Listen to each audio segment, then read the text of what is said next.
Assalamualaikum warahmatullahi wabarakatuh. Robbi sodri sodri wa yassir amri wa hlul min lisani yafqahu qouli.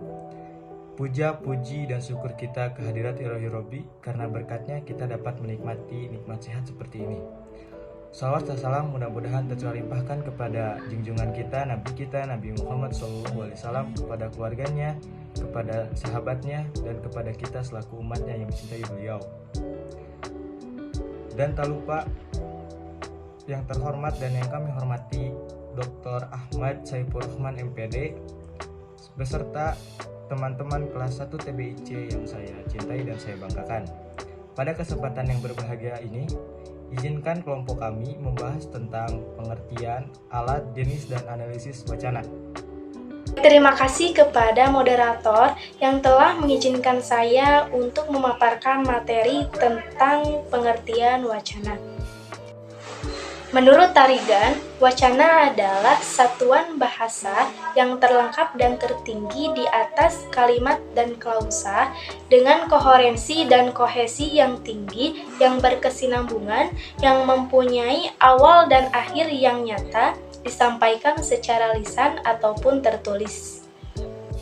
Istilah wacana dipergunakan untuk mencangkup bukan hanya tentang percakapan atau obrolan, tetapi juga pembicaraan di muka umum, tertulis, serta upaya-upaya formal seperti karya ilmiah dan sandiwara. Sekian pemaparan materi tentang pengertian wacana. Saya kembalikan ke moderator. Baiklah, di sini saya akan menjelaskan tentang alat wacana. Alat-alat gramatikal yang dapat digunakan untuk membuat sebuah wacana menjadi kohesif yang pertama yaitu menggunakan konjungsi, yaitu alat untuk menghubung-hubungkan bagian-bagian kalimat atau menghubungkan paragraf dengan paragraf. Contohnya yaitu sebagai berikut. Raja sakit, permaisuri meninggal. Nah, hubungan itu menjadi jelas sebab kalau misalnya diberi konjungsi dan menjadi wacana sebagai berikut. Yang pertama, raja sakit dan permaisuri meninggal. Yang kedua, raja sakit karena permaisuri meninggal.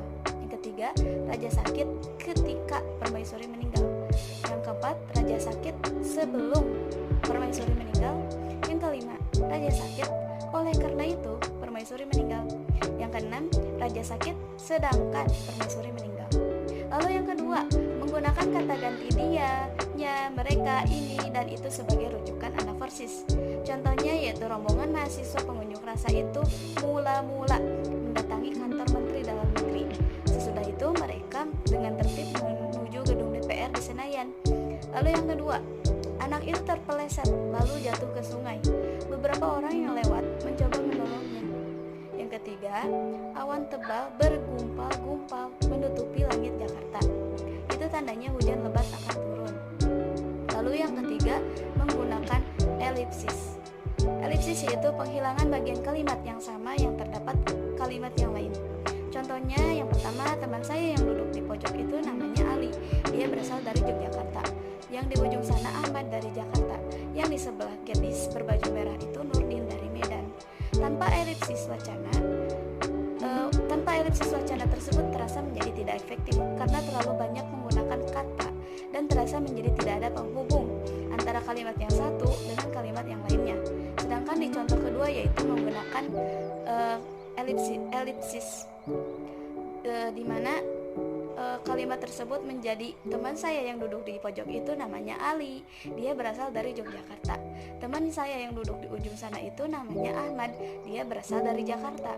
Teman saya yang duduk di sebelah gadis berbaju merah itu namanya Nurdin, dia berasal dari Medan. Nah, itulah contoh-contoh dari alat wacana. Di sini saya akan menjelaskan materi mengenai jenis wacana. Berdasarkan sifatnya, wacana dapat digolongkan menjadi dua, yaitu 1. Wacana fiksi. Apa sih wacana fiksi itu? Jadi, wacana fiksi adalah bentuk dan isinya berorientasi pada imajinasi.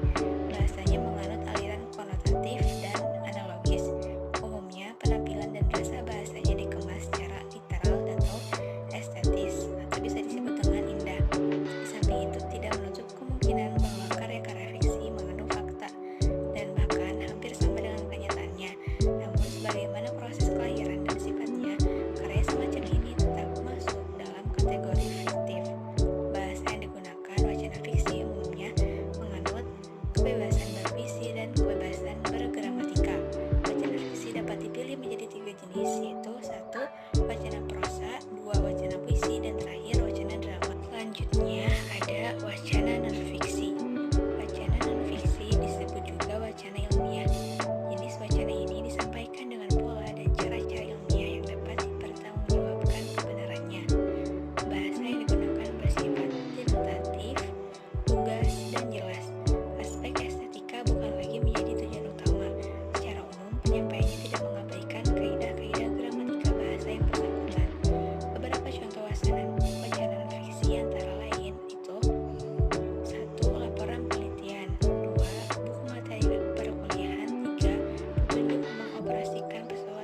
103212011. Terima kasih kepada moderator telah mempersilahkan saya untuk memaparkan materi. Di sini saya akan memaparkan materi tentang analisis wacana. Pengertian analisis wacana. Analisis wacana adalah ilmu baru yang muncul beberapa puluh tahun belakangan ini. Aliran-aliran linguistik selama ini membatasi penganalisisannya hanya kepada soal kalimat dan barulah belakangan ini sebagai para ahli bahasa memalingkan perhatiannya kepada penganalisis wacana. Analisis wacana adalah studi tentang struktur pesan dalam komunikasi. Lebih tepatnya lagi, analisis wacana adalah telaah mengenai aneka fungsi. Analisis wacana dalam studi linguistik ini merupakan reaksi dari bentuk linguistik formal yang mempertahankan unit kata, frasa, atau kalimat yang semata tanpa melihat keterkaitannya di antara unsur tersebut. Analisis wacana sebagai kebalikan dari linguistik formal justru memutuskan perhatian pada level di atas kalimat seperti hubungan gramatikal yang berbentuk pada level yang lebih besar dari kalimat. Selanjutnya saya akan menjelaskan pengertian wacana. Wacana adalah satuan bahasa yang terlengkap dan tertinggi atau terbesar di atas kalimat atau klosa dengan koherensinya dan kohesi tinggi yang berkesinambungan, yang mempunyai awal dan akhir yang nyata disampaikan secara lisan atau tertulis. Wacana juga bisa disebut suatu bahasa yang lengkap sehingga dalam hierarki gramatikal merupakan satuan gramatikal tertinggi atau berarti terdapat konsep gagasan, pikiran atau ide yang utuh yang bisa dipahami oleh pembaca dalam wacana tulisan atau pendengar dalam wacana lisan. Analisis wacana merupakan suatu kebijakan yang meneliti atau menganalisis bahasa yang digunakan secara alamiah, baik dalam bentuk tulisan maupun tulisan terhadap para pengguna sebagai suatu elemen masyarakat.